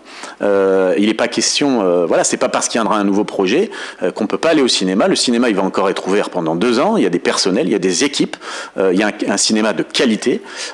Et c'est le travail qu'on a fait avec Cinéode, avec l'ancien, enfin le gérant actuel, qui effectivement dans ce nouveau projet demandait des participations plus importantes aux collectivités locales. Il nous a semblé plus opportun, dans la mesure où on avait 2 projets, un projet 100% privé, un projet avec des financements publics. Voilà, dans les temps de sobriété, il nous a semblé opportun de favoriser, en tout cas, et en tout cas, on a été rassuré par l'opérateur qui nous proposait cette solution. Voilà ce que je pouvais vous rappeler. Oui, Monsieur Macor. Nous nous garderons bien de porter un jugement sur la réussite commerciale d'un tel projet. Cette analyse relève de la seule compétence de l'entreprise. En revanche, nous pouvons nous prononcer sur l'emplacement souhaité par la société, à savoir la place de Verdun, car le lieu est propriété de la ville. Donc ça a déjà été évoqué au dernier conseil communautaire. Nous ne sommes pas favorables à cette installation place de Verdun pour au moins 2 raisons. En cas d'échec commercial, nous nous retrouverions avec une friche à cet endroit. Par ailleurs, après l'office de tourisme, cela réduirait l'espace disponible de la place et créerait un second précédent. Avoir un tel espace qu'est la place de Verdun en l'état actuel est un atout pour la ville. Il facilite l'organisation d'événements d'envergure en centre-ville. C'est un espace qui mériterait toutefois désormais d'être un peu végétalisé. Déjà à l'époque, nous n'étions pas pour une implantation de l'office du tourisme sur la place de Verdun. Les élus majoritaires avaient préféré abandonner le projet d'installation décidé sous le précédent mandat autour de la place dans les locaux laissés libres par la Poste. Il s'agissait bien sûr de la communauté de communes. Il nous semble toujours préférable de réutiliser les locaux existants quand cela est possible, ou à tout le moins construire à un endroit qui accueillait des constructions, et ce, notamment pour des raisons évidentes de développement durable. Vous l'avez compris, nous ne sommes donc pas d'accord avec l'emplacement exigé par l'investisseur. D'autres emplacements existent et seraient à notre sens beaucoup plus pertinents pour la ville.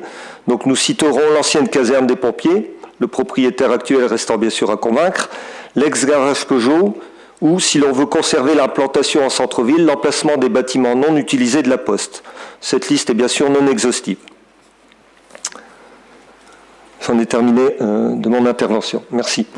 Oui. Vergniaud. Alors, comment commencer? Déjà sur l'emplacement disponible et sur l'emplacement de la place de Verdun, qu'on rassure tout de suite les Fontenaisiens, hein. La place de Verdun, on est tout à fait d'accord, c'est une chance d'avoir un espace comme ça pour pouvoir organiser des manifestations d'ampleur. On les connaît régulièrement avec la Biennale, on les a connus sous le mandat précédent avec le Tour de France, et on l'a vu encore il y a quelques semaines avec la fête foraine. C'est un espace que l'on souhaite préserver. Mais c'est pour ça qu'on s'est posé cette question sur quel est le besoin en termes de surface pour pouvoir organiser ce type de manifestation.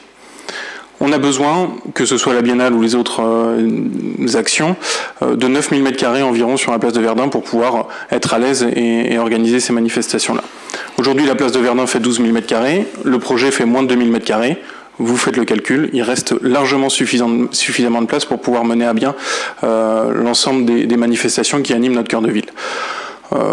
Sur le reproche ou en tout cas l'avantage que vous donniez au programme d'office de tourisme, il me semble pourtant avoir vu passer à l'époque des esquisses qui avaient eu un office de tourisme qui venait consommer des places de stationnement sur la place de Verdun actuelle. J'étais pas élu à l'époque, mais il me semble également avoir vu des modifications de projet au début de votre mandat où j'avais vu des esquisses d'une place de Verdun très végétalisée et qui s'est transformée en une place beaucoup plus minérale, alors qui permet certes de faire des manifestations, mais qui a d'autres inconvénients, surtout aujourd'hui quand on parle d'îlots de chaleur. Et sur le choix, pourquoi la place de Verdun par rapport aux autres sites que vous avez proposés, je pense que vous avez pu lire aussi l'analyse de l'asset qui est dans le dossier du Conseil, où en effet on s'est posé la question sur l'ensemble de ces sites, à la fois que ce soit sur l'ancien Peugeot, à la fois que ce soit même sur le site du cinéma actuel, parce que pourquoi aller déplacer le cinéma si on a possibilité de l'agrandir sur le site. Rapidement, on s'est heurté à des contraintes, à la fois liées au secteur sauvegardé dans le cinéma actuel et au fait qu'on ne soit pas propriétaire du bâti, et avec des surcoûts importants pour pouvoir préserver la qualité architecturale de notre centre ancien. Sur l'ancien Peugeot, on est en pleine zone rouge du PPRI, donc implanter un cinéma sur ce secteur-là ou tout autre équipement de loisirs, je ne suis pas persuadé que ce soit un choix très pertinent. Et après, les initiatives privées, elles ne relèvent pas de la collectivité. Aujourd'hui, on a l'opportunité d'avoir un porteur de projet qui croit, tout comme nous, au dynamisme de Fontenay et de notre territoire. On souhaite pouvoir l'accompagner en lui proposant un positionnement qui nous semble très pertinent et qui s'inscrit pleinement dans la dynamique et dans la redynamisation de notre cœur de ville. Merci, Monsieur Vergniaud. Voilà. Écoutez, je vous propose donc... Oui, Monsieur Bertin. On n'a pas eu la réponse, là, de l'expression « ou toute entité à se substituer ». Si, on a répondu à Madame Verhaeghe. On lui a dit, en fait, probablement que ce sera une SCI. Vous savez, en fait, grand écran, la plupart des cinémas fonctionnent avec une foncière. Donc, probablement qu'il y aura une création d'une foncière. Donc, c'est pour ça qu'on a mis ou tout ou partie. Ce sera probablement une SCI. Je ne sais pas, voilà, grand écran Fontenay, je ne sais pas, je ne vais pas vous dire le nom, je ne suis pas au courant. Mais il y aura probablement une société qui est en cours de construction. Voilà. Donc... Oui, pour répondre à M. Vergniaud, en commission d'urbanisme, j'étais présent. Effectivement, vous avez présenté pratiquement le texte de la délib. Au niveau du projet, il y a simplement eu un plan de masse, ou la mémoire des failles. Oui, alors là-dessus, je pense que c'est important. Enfin, d'abord, l'opérateur ne souhaitait pas, et moi j'étais vigilant. Vous savez très bien que, et c'est l'opérateur qui a donné d'ailleurs à la presse les visuels. Moi, je suis toujours très prudent quand on propose les visuels, parce que d'abord, le permis de construire n'a pas été déposé encore. Donc, le projet peut être un peu différent. Voilà, moi je suis toujours prudent. Voilà, donc on a un plan masse. Maintenant, le permis il n'a pas été déposé. L'architecte des bâtiments de France aura peut-être son regard particulier. On a encore des étapes à valider avant la construction du cinéma. Donc il nous semblait prudent de ne pas montrer de visuel à ce stade-là. Il se trouve qu'à la réunion, à la conférence de presse qu'on a fait avec l'opérateur, parce qu'il nous semble important aussi que l'opérateur s'exprime entre les conseils, c'est lui qui a donné les visuels à la presse. Voilà, c'est pas nous. Donc on le laisse. Voilà, il est le garant, en tout cas, des visuels qu'il propose. Mais je pense qu'il faut rester prudent. Il y aura probablement des ajustements. Vous voulez rajouter dessus ? Voilà. Écoutez, je vous propose de passer au vote sur cette délibération de soutien au projet. Donc, qui est contre? Qui s'abstient? Merci. C'est donc adopté. Et je vais laisser la parole à Christelle Rouault concernant une convention accueil jeune entre la ville et le service départemental à la jeunesse, et l'engagement et au sport. Merci, Monsieur le maire. L'accueil de jeunes est défini comme un mode d'accueil collectif à caractère éducatif qui concerne un groupe de 7 à 40 mineurs âgés de 14 à 17 ans révolus, en dehors d'une famille, pendant au moins 14 jours consécutifs ou non, au cours d'une même année. Dans ce cadre, la ville organise l'accueil des jeunes de 14 à 17 ans au Forum Jeunes, situé 7 place de l'Ancien Hôpital. Les jeunes du territoire peuvent avoir accès à cette structure et ses aménagements sous l'encadrement d'une équipe d'animation. Conformément aux articles R 227-1 et R 227-19 du Code de l'action sociale et des familles, il convient d'établir une convention entre la ville et le service départemental à la jeunesse, à l'engagement et au sport, pour une période de 4 ans, de 2022 à 2026. Cette présente convention a pour but de formaliser les modalités d'organisation d'un accueil de jeunes. Elle permet d'attester la validité des modes de fonctionnement spécifiques mis en place par l'organisateur pour cet accueil de jeunes. Les modalités de cette convention ne sauraient s'appliquer à des jeunes de moins de 14 ans accueillis dans la même structure. Il est donc proposé au conseil municipal d'approuver la convention accueil de jeunes du Forum Jeunes à intervenir entre la ville et le service départemental à la jeunesse, à l'engagement et au sport pour la période 2022-2026 jointe à la présente délibération et d'autoriser Monsieur le maire à signer la dite convention et ses annexes. Merci Madame Roux. Avez-vous des questions sur cette convention? Non, pas de questions. que je la soumets à vos votes. Qui est contre? Qui s'abstient? Et donc adopté. Merci. Et je vais laisser à nouveau la parole à M. Vergniaud. C'est le conseil municipal de M. Vergniaud. Concernant une délibération qui concerne l'habitat et l'ORI, l'opération de restauration immobilière.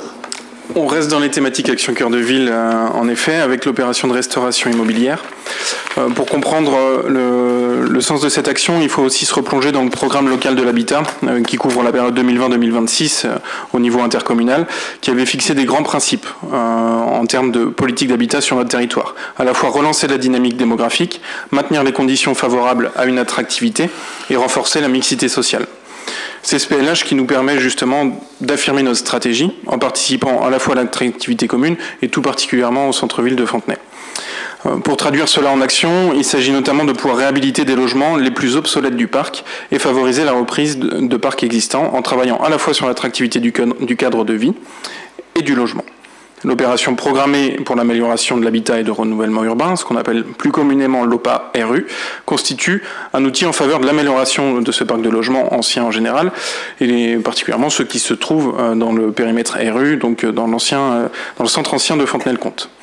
Comme nous nous y étions engagés, nous avons poursuivi ces actions avec la mise en place du guichet unique de l'habitat et très prochainement du permis de louer, en gardant à l'esprit ce triptyque: développement de logements attractifs et abordables, accompagnement des habitants et des acteurs, poursuite d'une dynamique de réhabilitation volontariste du parc existant. Toutefois, les politiques mises en place, notamment fiscales à travers la taxe d'habitation sur les logements vacants et la taxe des friches commerciales, doivent être renforcées par de nouveaux dispositifs. C'est à ce titre que nous avons souhaité renforcer nos moyens d'intervention et de contrainte au regard des propriétaires d'immeubles vacants, diffus et dégradés qui n'ont pas souhaité s'inscrire dans les dispositifs incitatifs d'aide ni envisager la mutation de leurs biens. Ce projet s'intègre par ailleurs, comme je viens de vous le dire, dans l'axe habitat du programme Action Cœur de Ville, fiche numéro 5 auquel vous pourrez vous y référer. Et c'est dans ce cadre-là que nous avons lancé une étude de faisabilité avec l'Agence nationale de l'habitat, l'ANA, et qui a été confiée au groupement Le Creuset Méditerranée, Solia, en vue de réaliser une opération de restauration immobilière. Ces opérations consistent en des travaux de remise en état, de modernisation ou de démolition ayant pour objet ou pour effet la transformation des conditions d'habitabilité d'un immeuble ou d'un ensemble d'immeubles lourdement dégradés. L'ORI prescrit donc des travaux de restauration qui conduisent à requalifier les logements dégradés et pour l'essentiel vacants, en les dotant d'éléments de confort répondant aux normes d'habitabilité et aux besoins actuels, mais aussi en valorisant la qualité patrimoniale des immeubles. L'ORI vient donc conforter l'ensemble des mesures incitatives qui sont déjà présentes dans l'OPA-RU. L'ORI rend ces travaux obligatoires pour les immeubles concernés, et dans le cas où les travaux de réhabilitation ne sont pas réalisés, une procédure d'expropriation pourrait être engagée. La collectivité se substitue alors au propriétaire pour réaliser ou faire réaliser les travaux de restauration. C'est pour cela que l'ORI doit faire l'objet d'une déclaration d'utilité publique, la DUP, et cette DUP est précédée d'une enquête publique qui s'appuie sur un dossier qui est l'objet de la présente délibération. Il y a 3 phases nécessaires à la mise en place de cette ORI. La première phase qui est la sélection des immeubles, la deuxième, le dossier de déclaration d'utilité publique travaux, et la troisième phase qui est l'enquête parcellaire avec un programme précis des travaux. À noter que tout au long de cette procédure, nous effectuons une animation régulière et de terrain auprès des propriétaires afin de pouvoir les inciter à réaliser les travaux prescrits, avec la possibilité de les intégrer dans le dispositif incitatif de l'OPA-RU qui leur permet de profiter et de bénéficier de subventions publiques renforcées. Ces échanges avec les propriétaires ont déjà été initiés d'ailleurs depuis plusieurs mois. Par la présente délibération, il est proposé de valider le dossier d'enquête préalable à la déclaration d'utilité publique de l'ORI et d'entamer la phase 2 de cette procédure. Après validation, nous allons transmettre le dossier à la préfecture pour pouvoir instruire, ouvrir l'enquête publique qui va durer 1 mois. Et à l'issue de cette enquête publique, un arrêté préfectoral de déclaration d'utilité publique de l'ORI pourra être pris et aura une durée de 5 ans.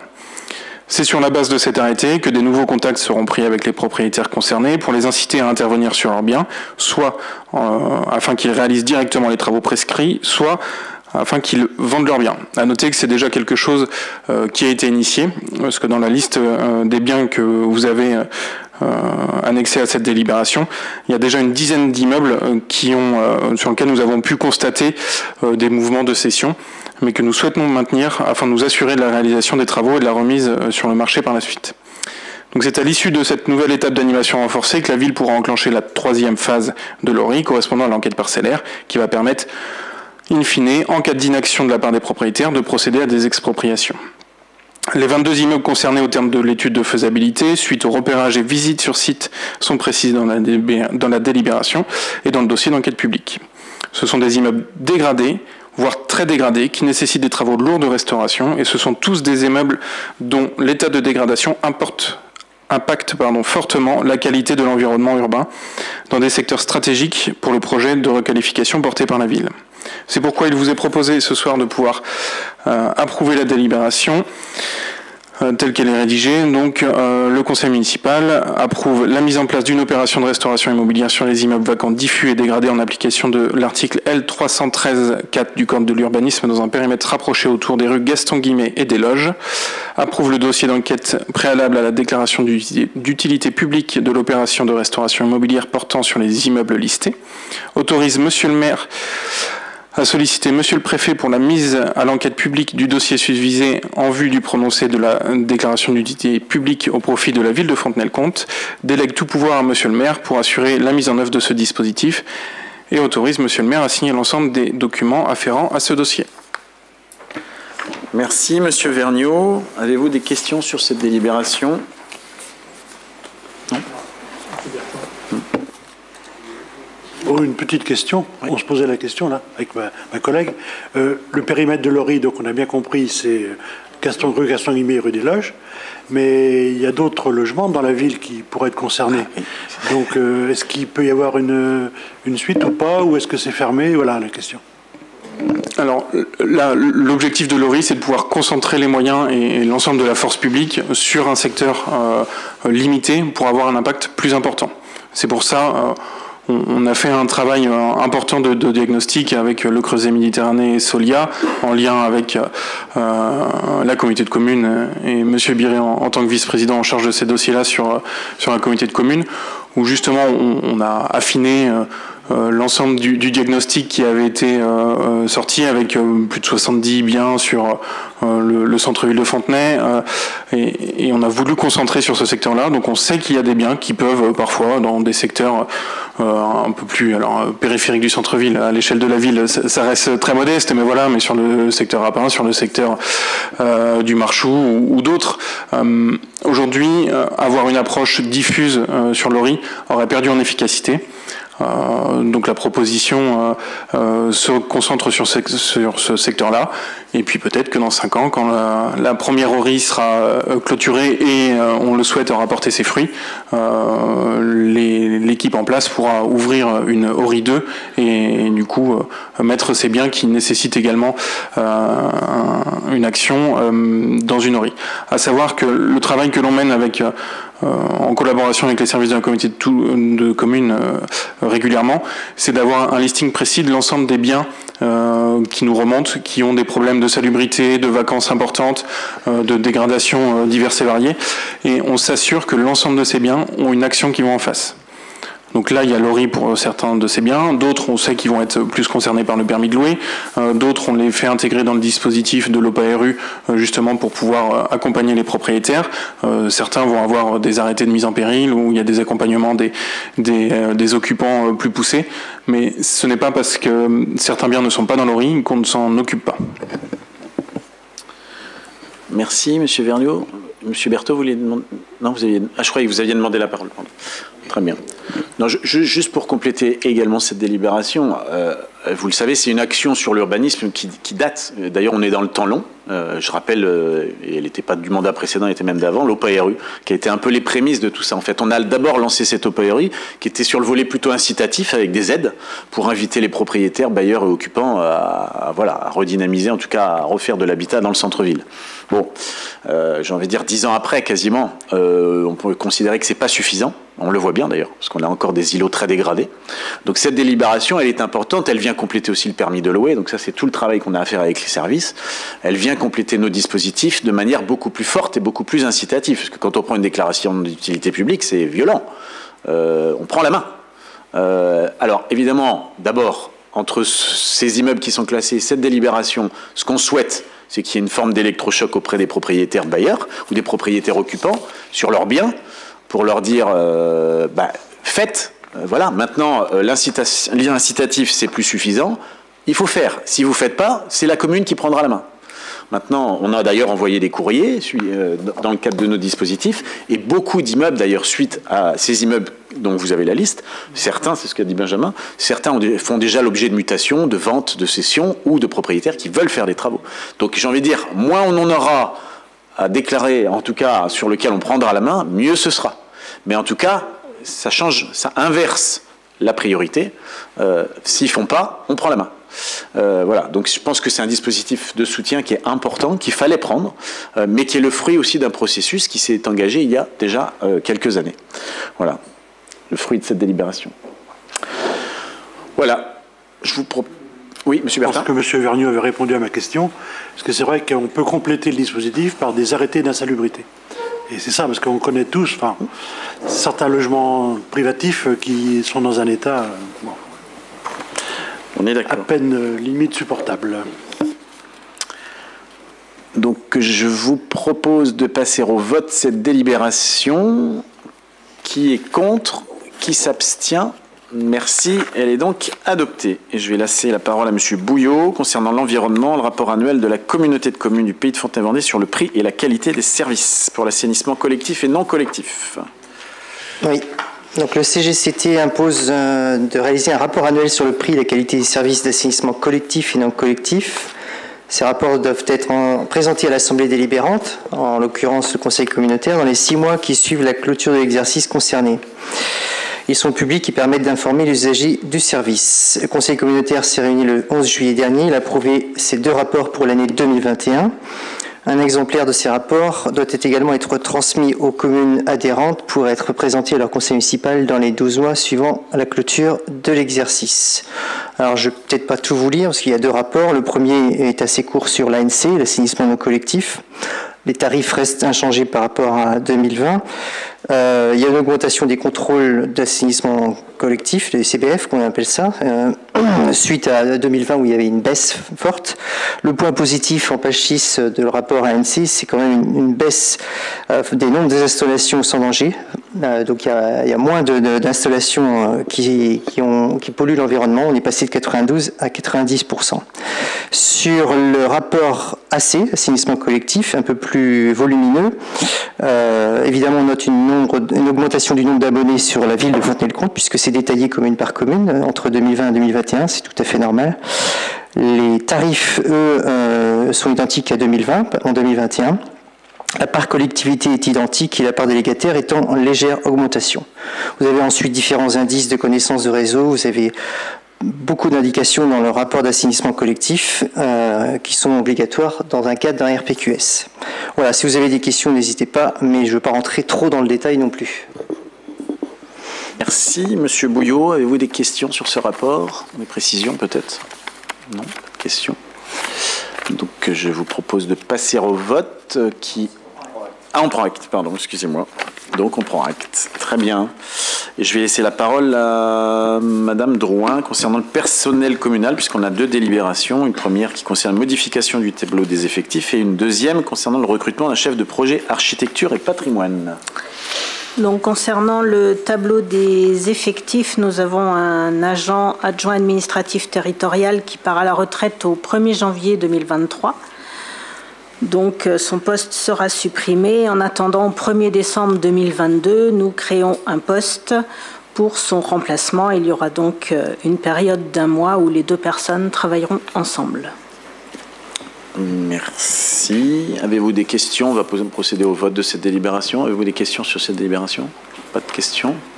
Donc, je la soumets. Qui est contre? Qui s'abstient? Merci, elle est adoptée. Donc, deuxième délibération concernant le volet RH, donc concernant le chef de projet architecture et patrimoine.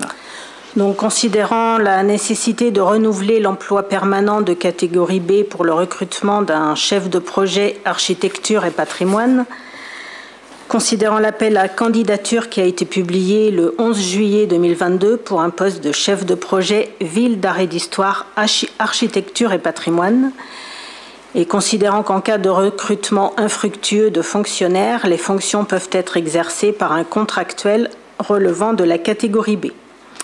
Il est donc proposé au conseil municipal de décider de créer à compter du 12 décembre 2022, un emploi permanent d'assistant de conservation du patrimoine principal de 2e classe pour assurer les missions de chef de projet architecture et patrimoine selon les profils et les missions suivantes. Donc le profil, c'est décrit dans la délibération, être titulaire d'un diplôme national ou reconnu visé par l'État, sanctionnant une formation d'une durée totale de Bac+3 dans le domaine de l'histoire de l'art, l'architecture ou la médiation culturelle, avoir des compétences managériales, une aisance relationnelle et une aptitude au travail en équipe et avoir des connaissances solides en gestion de projet. Les missions principales de ce poste, c'est piloter un groupe de travail autour du développement du label Ville d'art et d'histoire, en lien avec les orientations des élus en charge du label et du patrimoine, d'enrichir la connaissance du patrimoine de la ville et de coordonner et mettre en place, dans le cadre du label, les actions de valorisation et de sensibilisation au patrimoine, à l'architecture, au paysage, dans une logique de développement durable. Il est donc proposé au conseil municipal de décider de recruter donc un emploi permanent en application des articles L 332-8.2 du Code général de la fonction publique, lorsque la nature des fonctions ou les besoins du service le justifient, pour les emplois de catégorie B, pour assurer les missions de chef de projet d'architecture de patrimoine pour une durée de 3 ans, et d'autoriser Monsieur le maire à recruter un agent non titulaire de droit public à temps complet pour la période concernée et à signer le contrat de travail à intervenir avec une rémunération calculée par référence à un indice brut de l'échelle indiciaire du grade d'assistant de conservation du patrimoine principal de 2e classe, avec prime et indemnité du régime des agents titulaires de la collectivité, dans les conditions selon les profils et missions précisés ci-dessus. Merci, Madame Drouin. Des questions sur ces délibérations? Pas de questions. Donc, je vous propose de passer au vote. Qui est contre? Qui s'abstient? Merci. Elle est adoptée. Monsieur Vergniaud, donc, concernant 2 subventions, site patrimonial remarquable. Merci Monsieur le maire. Donc, des demandes de subventions pour des travaux en secteur sauvegardé ont été présentées lors de la commission urbanisme du 20 octobre dernier. 2 dossiers pour des subventions sollicitées pour les 2 dossiers à hauteur de 2 000 €. À savoir que les demandes répondent à l'ensemble des critères établis dans le règlement des subventions pour le site patrimonial remarquable. C'est pourquoi il est proposé au conseil municipal d'accorder ces 2 subventions. 2 000 € chacun. Très bien. Des questions? Pas de questions. Je propose de passer au vote. Qui est contre? Qui s'abstient? C'est adopté. Merci. Je vais laisser la parole à Sophie Dabin concernant l'attribution de subventions aux associations. Merci. Dans le cadre de sa politique de soutien et d'accompagnement du monde associatif local, la ville de Fontenay-le-Comte a prévu l'attribution de subventions contribuant au fonctionnement et à la réalisation de projets d'intérêt local du mouvement associatif et participant au dynamisme et à l'attractivité du territoire. Il appartient au conseil municipal d'approuver les montants des subventions à verser aux associations au cours de l'exercice. Il est donc proposé au conseil municipal de décider d'attribuer une subvention sur projet aux associations précisées ci-dessous pour le montant maximum suivant. Le Trail de la Renaissance pour la 7e édition, 4 350 € et les Amis des Horts des Jacobins pour la kermesse et vide-grenier de 281 €. D'autoriser Monsieur le maire à prendre toutes les mesures nécessaires à l'exécution de la présente délibération. Très bien, merci. Des questions sur cette délibération, sur ces 2 subventions? Pas de questions. Donc, je propose de passer au vote. Qui est contre? Qui s'abstient? C'est adopté. Merci. Je vais laisser la parole à nouveau à Patricia Drouin concernant l'admission en non-valeur, exercice 2022. Donc, Monsieur le Trésorier nous a transmis une liste de créances dont il soumet au Conseil l'admission en non-valeur, une liste du 14 septembre 2022, qui comporte 246 pièces pour un montant total de 2 707,55 € sur le budget principal. Elle concerne 23 débiteurs à admettre en non-valeur pour les motifs suivants, donc une combinaison infructueuse d'actes pour 60%, décédé demande renseignement négatif pour 30%, personnes disparues 8% et des sommes inférieures au seuil de poursuite pour 1%. Dans cette liste, une des créances est retirée puisque son règlement a été solutionné. L'objet de ces créances, c'est la restauration à l'accueil périscolaire pour 78%, une location de salle 8%, l'école de musique et de danse pour 6% et un jugement de tribunal pour 6%. Il est donc proposé d'admettre ces créances en non-valeur. Cela se fait par l'émission d'un mandat au compte 6541 en intégrant le numéro de la liste présentée à la présente décision. Contrairement à la créance éteinte, cette admission en non-valeur n'empêche pas le recouvrement ultérieur en cas de retour à meilleure fortune du débiteur. Il est donc proposé au conseil municipal d'admettre partiellement en non-valeur cette liste dont la demande est annexée à la présente au budget principal, donc pour un montant total de 2 572,93 €. Merci. Madame Drouin, des questions sur cette délibération? Oui, je veux bien prendre la parole, Monsieur le maire, s'il vous plaît. Nous savons qu'il y aura une hausse conséquente des prix, donc par répercussion, une augmentation du tarif des repas de la cantine. Nous savons également que pour certains enfants, ce repas équilibré et chaud sera le seul de la journée. Comment, dans ces conditions, comptez-vous accompagner les familles en difficulté devant les créances auxquelles elles seront inévitablement confrontées? Le CCAS, n'ayant pas vocation de payer les créances de la ville, pourquoi en amont ne pas mettre en place des solutions de type échéancier, par exemple, ou autre, à voir, afin qu'au final, ces créances soient réglées au lieu d'être mises en non-valeur. Ce qui apparaît comme une absurdité dans la mesure où la ville va se retrouver perdante devant les dépenses occasionnées, et ce malgré l'augmentation des tarifs.